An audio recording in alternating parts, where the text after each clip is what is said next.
श्रीमद्भागवत महापुराण चतुर्थ स्कंद 29वां अध्याय प्रारंभ। पुरंजनोपाख्यान का तात्पर्य।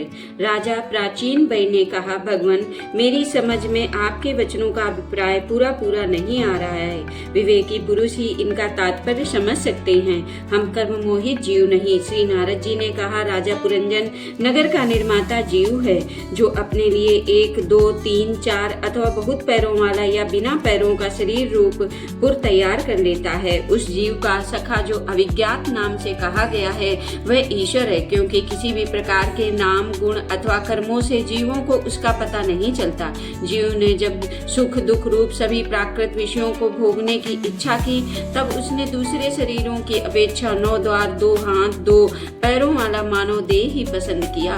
बुद्धि अथवा अविद्या को ही तुम पुरंजनी नाम की स्त्री जानो। इसी के कारण देह और इंद्रिय आदि में मेरेपन का भाव उत्पन्न होता है, और पुरुष इसी का आश्रय लेकर शरीर में इंद्रियों द्वारा विषयों को भोगता है। 10 इंद्रियां ही उसके मित्र हैं, जिनसे कि सब प्रकार के ज्ञान और कर्म होते हैं। इंद्रियों की वृत्तियां ही उसकी सखियां, और प्राण, अपान, व्यान, उदान समान रूप 5 पृथ्वियों वाला प्राण वायु ही नगर की रक्षा करने वाला 5 फन का सर्प है। दोनों प्रकार की इंद्रियों के नायक मन को ही 11वां महाबली योद्धा जानना चाहिए। शब्द आदि 5 विषय ही पांचाल देश है, जिसके बीच में वह 9 द्वारों वाला नगर बसा हुआ है। उस नगर में जो एक एक स्थान पर 2 द्वार बताए गए हैं, वे 2 नेत्र गोलक, 2 नासा छिद्र और 2 कर्ण छिद्र हैं। इनके साथ मुख, लिंग और गुदा, ये 3 और मिलाकर कुल 9 द्वार हैं। इन्हीं में होकर वह जीव इंद्रियों के साथ बाह्य विषयों में जाता है। इसमें 2 नेत्र गोलक, 2 नासा छिद्र और 1 मुख, ये 5 पूर्व के द्वार हैं। दाहिने कान को दक्षिण का और बाएं कान को उत्तर का द्वार समझना चाहिए। गुदा और लिंग, ये नीचे के 2 छिद्र पश्चिम के द्वार हैं। खद्योता और आविर्मुखी नाम के जो 2 द्वार एक स्थान पर बतलाए गए थे, वे नेत्र गोलक हैं, तथा रूप विभ्राजित नाम का देश है, जिसका इन द्वारों से जीव चक्षु इंद्रिय की सहायता से अनुभव करता है। चक्षु इंद्रियों को ही पहले धुम्नाम का सखा कहा गया है। दोनों नासा छिद्र ही नलिनी और नालिनी नाम के द्वार हैं, और नासिका का विषय गंध ही सौरभ देश है, और घ्राणेन्द्रिय अवधूत नाम का मित्र है। मुख मुख्य नाम का द्वार है, उसमें रहने वाला वागिंद्री विपण है, और रसनेन्द्री रसविद्य रसज्ञ नाम का मित्र है। वाणी का व्यापार आपण है, और तरह तरह का अन्न बहुदन है, तथा दाहिना कान पितृहु और बाया कान देवहु कहा गया है।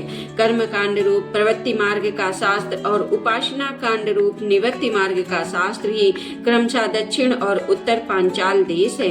इन्हें श्रवणेन्द्रिय रूप श्रुतधर की सहायता से सुनकर जीव क्रमशः पितृयान और देवयान मार्गों में जाता है।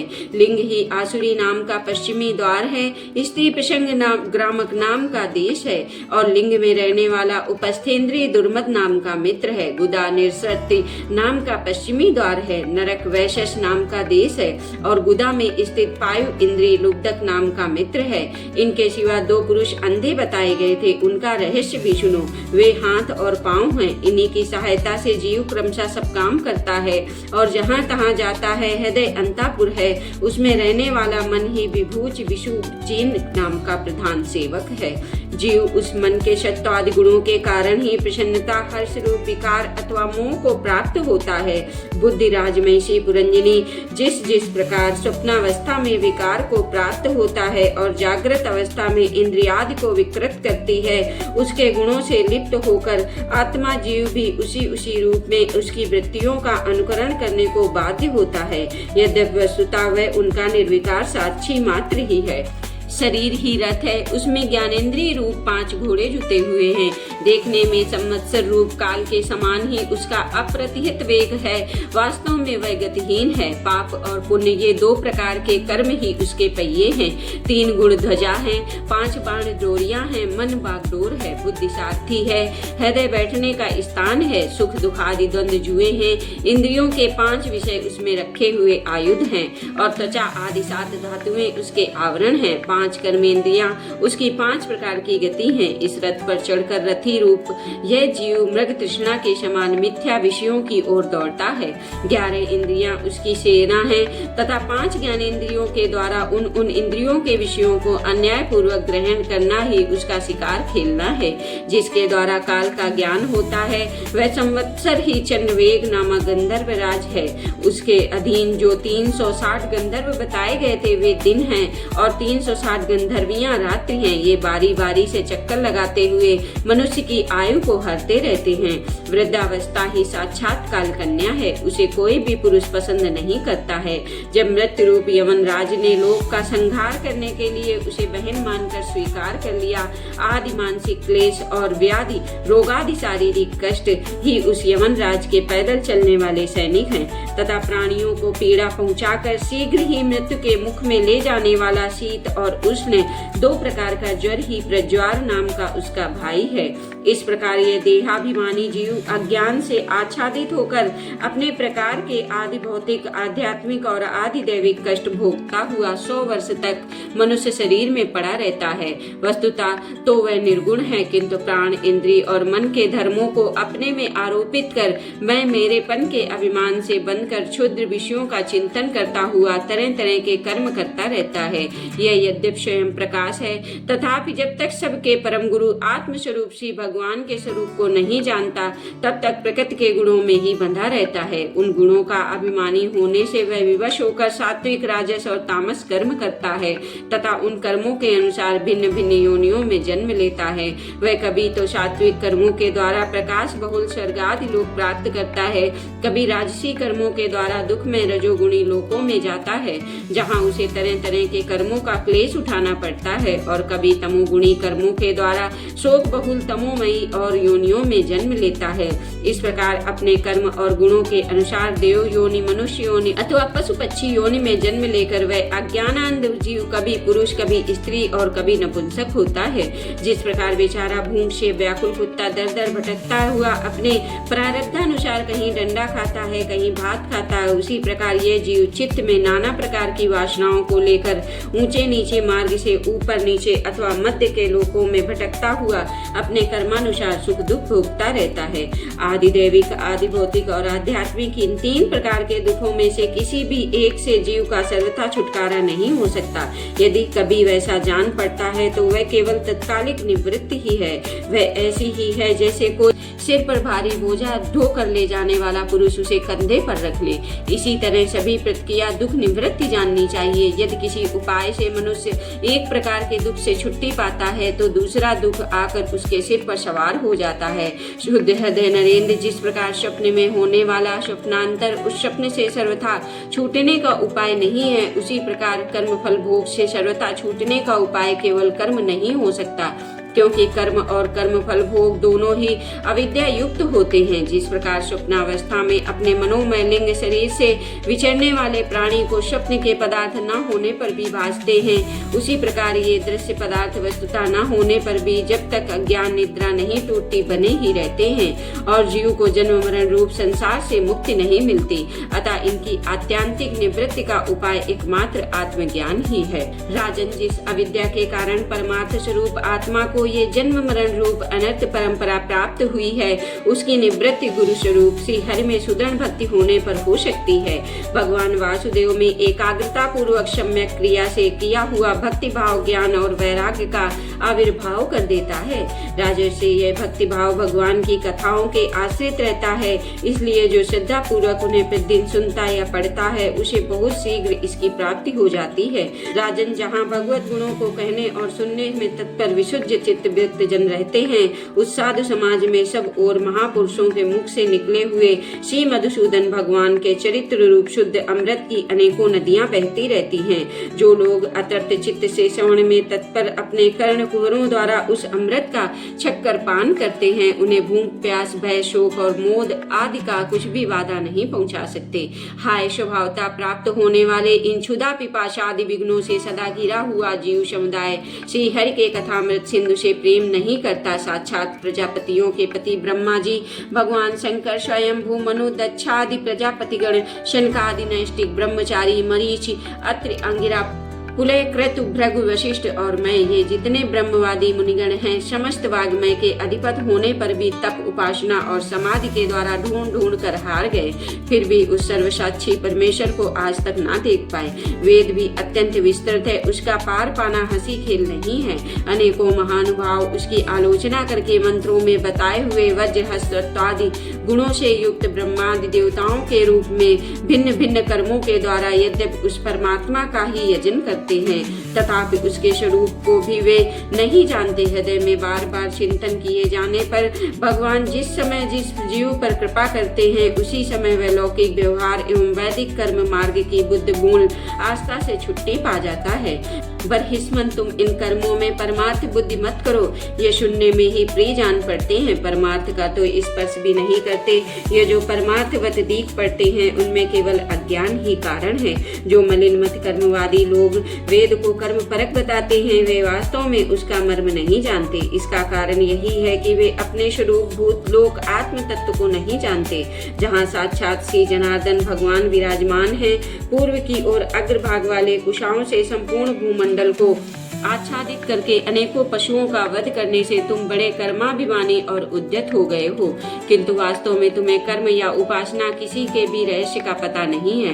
वास्तव में कर्म तो वही है जिससे श्री हरि को प्रसन्न किया जा सके, और विद्या भी वही है जिससे भगवान में चित्त लगे। श्री हरि संपूर्ण देहधारियों के आत्मा नियामक और स्वतंत्र कारण है, और अतः उनके चरण तल ही मनुष्यों के एकमात्र आश्रय हैं, और उन्हीं से संसार में सबका कल्याण हो सकता है, जिससे किसी को अणुमात्र भी भय नहीं होता। वही उसका प्रीतम आत्मा है।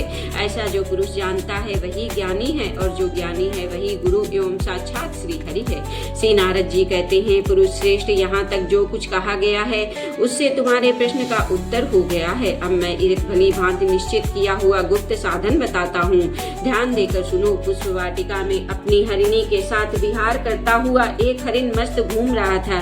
वह दूब आदि छोटे छोटे अंकुरों को चर रहा था। उसके कान भौरों के मधुर गुंजार में लग रहे थे। उसके सामने ही दूसरे जीवों को मारकर अपना पेट पालने वाले भेड़िए ताक लगाए खड़े हैं, और पीछे से शिकारी व्याध ने भींदने के कारण उस पर बाण छोड़ दिया, परंतु हरिण इतना बेसुध था कि उसे इसका कुछ पता नहीं चला।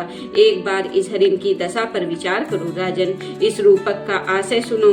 यह मृत प्राय हरिण तुम ही हो। तुम अपनी दशा पर विचार करो। पुरुषों की तरह ये स्त्रियां केवल देखने में सुंदर हैं। इन स्त्रियों के रहने का घर ही पुष्प वाटिका है।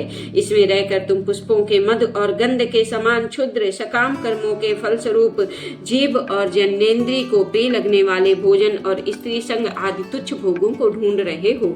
स्त्रियों से घिरे रहते हो और अपने मन को तुमने उसी में फंसा रखा है। स्त्री पुत्रों का मधुर भाषण भी भौरों का मधुर गुंजार है। तुम्हारे कान उसी में अत्यंत आसक्त हो रहे हैं। सामने ही भेड़ियों के झुंड के समान काल के अंश दिन रात तुम्हारी आयु को हर रहे हैं, परंतु तुम उनकी कुछ भी परवाह न कर गृहस्थी के सुखों में मस्त हो रहे हो। तुम्हारे पीछे गुपचुप लगा हुआ शिकारी काल अपने पीछे छिपे हुए बाणों से तुम्हारे हृदय को दूर से ही बीन डालना चाहता है। इस प्रकार अपने को मृग की सी स्थिति में देखकर तुम अपने चित्त को हृदय के भीतर निरुद्ध करो, और नदी की भांति प्रवाहित होने वाली श्रवणेन्द्रिय की बाह्य वृत्ति को चित्त में स्थापित करो। जहाँ कामी पुरुषों की चर्चा होती रहती है, उस गृहस्थाश्रम को छोड़कर परमहंसों के आश्रय से हरि को प्रसन्न करो। सभी विषयों से विरत हो जाओ। राजा प्राचीन भाई ने कहा, भगवान आपने कृपा करके मुझे जो उपदेश दिया है उसे मैंने सुना और उस पर विशेष रूप से विचार भी किया है। मुझे कर्म का उपदेश देने वाले इन आचार्यों को निश्चय ही इसका ज्ञान नहीं है। यदि ये इस विषय को जानते तो मुझे इसका उपदेश क्यों न करते। वे मेरे उपाध्यायों ने आत्म तत्व के विषय में मेरे हृदय में जो महान संशय खड़ा कर दिया है उसे आपने पूरी तरह से काट दिया। इस विषय में इंद्रियों की गति न होने के कारण मंत्र दृष्टा ऋषियों को भी मोह हो जाता है। वेदवादियों का कथन जगह जगह सुना जाता है, और पुरुष इस लोक में जिसके द्वारा कर्म करता है उस स्थूल शरीर को यहीं छोड़कर परलोक में कर्मों से ही बने हुए दूसरी देह से उनका फल भोगता है। किंतु यह बात कैसे हो सकती है, क्योंकि उन कर्मों का कर्ता स्थूल शरीर तो यहीं नष्ट हो जाता है। इसके सिवा जो कर्म यहाँ किए जाते हैं वे तो दूसरे ही क्षण में अदृश्य हो जाते हैं। वे परलोक में फल देने के लिए किस प्रकार पुनः प्रकट हो सकते हैं? श्री नारद जी ने कहा, राजन, स्थूल शरीर तो लिंग शरीर के अधीन है, अतः कर्मों का उत्तरदायित्व उसी पर है। जिस मना प्रदान लिंग शरीर की सहायता से मनुष्य कर्म करता है वह तो मरने के बाद भी उसके साथ ही रहता है, अतः वह परलोक में अपरोक्ष रूप से स्वयं उसी के द्वारा उनका फल भोगता है। स्वप्नावस्था में मनुष्य इस जीवित शरीर का अभिमान तो छोड़ देता है, किंतु इसी के समान अथवा उससे भिन्न प्रकार के पशु पक्षी आदि शरीर से वह मन में संस्कार रूप से स्थित कर्मों का फल भोगता रहता है। इस मन के द्वारा जीव जिन स्त्री पुत्रादि को ये मेरे हैं और देहादि को ये मैं हूँ ऐसा कहकर मानता है, उनके किए हुए पाप पुण्यादि रूप कर्मों को भी यह अपने ऊपर ले जाता है और उनके कारण इसे व्यर्थ भी जन्म लेना पड़ता है। जिस प्रकार ज्ञानेंद्रिय और कर्मेंद्रिय दोनों की चेष्टाओं से उनके प्रेरक चित्त का अनुमान किया जाता है, उसी प्रकार चित्त की भिन्न भिन्न प्रकार की वृत्तियों से पूर्व जन्म के कर्मों का भी अनुमान होता है। अतः कर्म अदृष्ट रूप से फल देने के लिए कालांतर में मौजूद रहते हैं। कभी कभी देखा जाता है कि जिस वस्तु का इस शरीर से कभी अनुभव नहीं किया, जिसे ना कभी देखा ना सुना ही, उसका स्वप्न में वह जैसी होती है वैसा ही अनुभव हो जाता है। राजन, तुम निश्चय मानो कि लिंग देह के अभिमानी जीव को उसका अनुभव पूर्व जन्म में हो चुका है, क्योंकि जो वस्तु पहले अनुभव की हुई नहीं होती है उसकी मन में वासना भी नहीं हो सकती। राजन, तुम्हारा कल्याण हो, मन ही मनुष्य के पूर्व रूपों को तथा भावी शरीर आदि को भी बता देता है, और जिनका भावी जन्म लेने वाला नहीं होता उन तत्ववेत्ताओं की विदेह मुक्ति का पता भी उनके मन से ही लग जाता है। कभी कभी स्वप्न में देश काल अथवा क्रिया संबंधी ऐसी बातें भी देखी जाती हैं जो पहले कभी देखी या नहीं सुनी गई हैं, जैसे पर्वत की चोटी पर समुद्र, दिन में तारे अथवा सिर अपना कटा दिखाई देना इत्यादि। इनके दिखने में निद्रा दोष को ही कारण मानना चाहिए। मन के सामने इंद्रियों से अनुभव होने योग्य पदार्थ ही भोग रूप में बार बार आते हैं और भोग समाप्त होने पर चले जाते हैं। ऐसा कोई पदार्थ नहीं आता जिसका इंद्रियों से अनुभव ही न हो सके। इसका कारण यही है कि सब जीव मन सहित हैं। साधारणतया तो सब पदार्थों का क्रमशः ही भान होना है, किंतु यदि किसी समय भगवत चिंतन में लगा हुआ मन विशुद्ध सत्य में स्थित हो जाए तो उसमें भगवान का संसर्ग होने से एक साथ समस्त विश्व का भी भान हो सकता है। जैसे राहु दृष्टि विषय न होने पर भी प्रकाशात्मक चंद्रमा के संसर्ग से दिखने लगता है। राजन, जब तक गुणों का परिणाम एवं बुद्धिमान इंद्रिय और शब्दादि विषयों का संघात यह अनादि लिंग देह बना हुआ है, तब तक जीव के अंदर स्थूल देह के प्रति मैं मेरा इस भाव का अभाव नहीं हो सकता। सुसुप्ति, मूर्छा, अत्यंत दुख और मृत्यु और तीव्र जरादि के समय भी इंद्रियों की व्याकुलता के कारण मैं और मेरेपन की स्पष्ट प्रतीत नहीं होती, किंतु उस समय भी उसका अभिमान तो बना ही रहता है। जिस प्रकार अमावस्या की रात्रि में चंद्रमा रहते हुए भी दिखाई नहीं देता, उसी प्रकार युवावस्था में स्पष्ट प्रतीत होने वाला यह एकादश इंद्रिय विशिष्ट लिंग शरीर गर्भावस्था और बाल्यकाल में रहते हुए भी इंद्रियों का पूर्ण विकास न होने के कारण प्रतीत नहीं होता। जिस प्रकार स्वप्न में किसी वस्तु का अस्तित्व न होने पर भी जागे बिना स्वप्न जनित अनर्थ की निवृत्ति नहीं होती, उसी प्रकार सांसारिक वस्तुएं यद्यपि असत हैं तो भी अविद्यावश जीव उनका चिंतन करता रहता है, इसलिए उसका जन्म मरण रूप संसार से छुटकारा नहीं हो पाता। इस प्रकार पंच तन्मात्राओं से बना हुआ तथा 16 तत्वों के रूप में विकसित यह त्रिगुणमय संघात ही लिंग शरीर है। यही चेतना शक्ति से युक्त होकर जीव कहा जाता है। इसी के द्वारा पुरुष भिन्न भिन्न देहों को ग्रहण करता है और त्यागता है तथा इसी से उसे हर्ष, शोक, भय, दुख और सुख आदि का अनुभव होता है। जिस प्रकार जोंक जब तक दूसरे तृण को नहीं पकड़ लेती तब तक पहले को नहीं छोड़ती, इसी प्रकार जीव मरण काल उपस्थित होने पर भी जब तक देहारंभ कर्मों की समाप्ति होने पर दूसरा शरीर प्राप्त नहीं कर लेता तब तक पहले शरीर के अभिमान को नहीं छोड़ता। राजन, यह मना प्रधान लिंग शरीर ही जीव के जन्मादि का कारण है। जीव जब इंद्रिय जनित भोगों का चिंतन करते हुए बार बार उन्हीं के लिए कर्म करता है, तब उन कर्मों के होते रहने से अविद्यावस्थ व देहादि के कर्मों में बंध जाता है। अतएव उस कर्म बंधन से छुटकारा पाने के लिए संपूर्ण विश्व भगवत रूप देखते हुए सब प्रकार से हरि का भजन करो। उन्हीं से इस विश्व की उत्पत्ति और स्थित होती है तथा उन्हीं में लय होता है। श्री मैत्रेय जी कहते हैं, विदुर जी भक्त श्रेष्ठ श्री नारद जी ने राजा प्राचीन बई को जीव और ईश्वर के स्वरूप का दिग्दर्शन कराया। फिर वे उनसे विदा लेकर सिद्ध लोक को चले गए।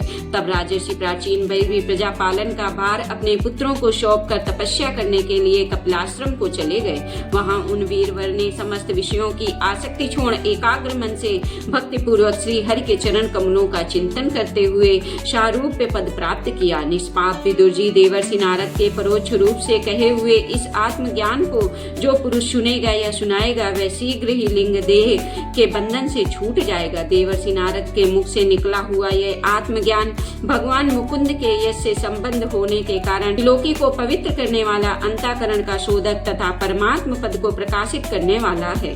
जो पुरुष इसकी कथा सुनेगा वह समस्त बंधनों से मुक्त हो जाएगा और फिर उसे इस संसार चक्र में नहीं भटकना पड़ेगा। विदुर जी गृहस्थाश्रमी पुरंजन के रूप से परोक्ष रूप में कहा हुआ ये अद्भुत आत्मज्ञान मैंने गुरु जी की कृपा से प्राप्त किया था। इसका तात्पर्य समझ लेने से बुद्ध युक्त जीव का भी देहाभिमान निवृत्त हो जाता है और उसका परलोक में जीव किस प्रकार कर्मों का फल भोगता है यह संशय भी मिट जाता है। इस श्रीमद् भागवत महापुराण चतुर्थ स्कंद 29वां अध्याय समाप्त हुआ। बोलो श्री कृष्ण भगवान की जय।